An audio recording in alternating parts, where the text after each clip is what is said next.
मीरपुर नाम के शहर में तेजस अपनी पत्नी नीरू के साथ रहता था। पति पत्नी दोनों ही नौकरी करते थे। एक दिन तेजस गांव अपनी माँ के पास फोन करता है। हेलो, प्रणाम माँ।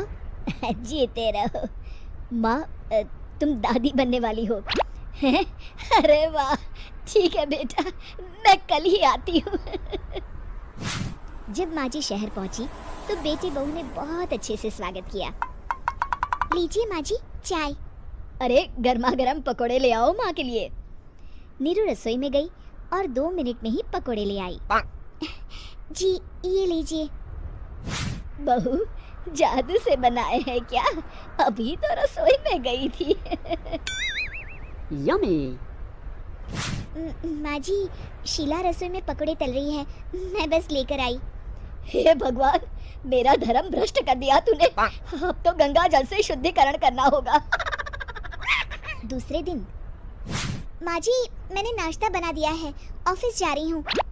पर अभी तो घर का सारा काम पड़ा है।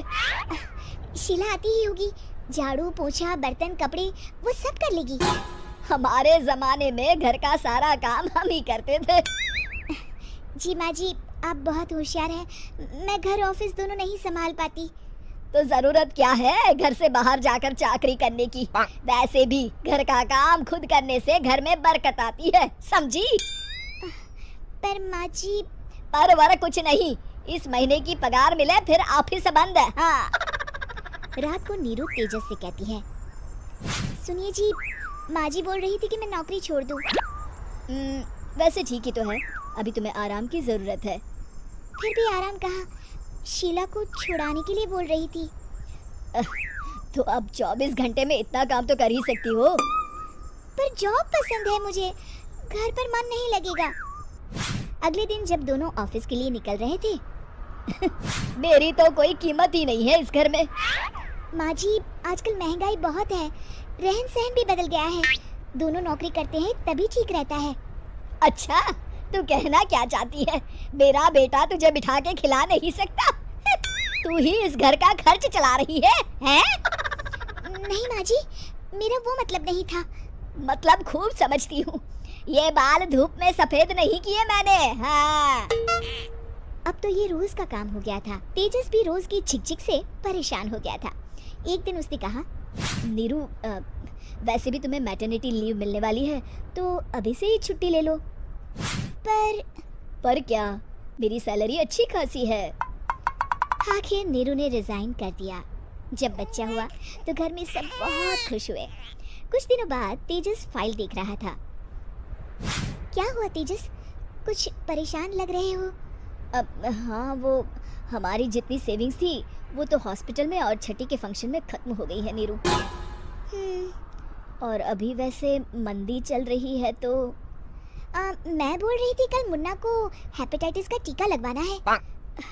नीरू क्या पोस्टपोन नहीं कर सकते? नहीं जी, बिल्कुल नहीं। अब तेजस को समझ में आ रहा था कि उससे गलती हुई है। पैसों की कमी का असर घर के माहौल पर भी पड़ रहा था।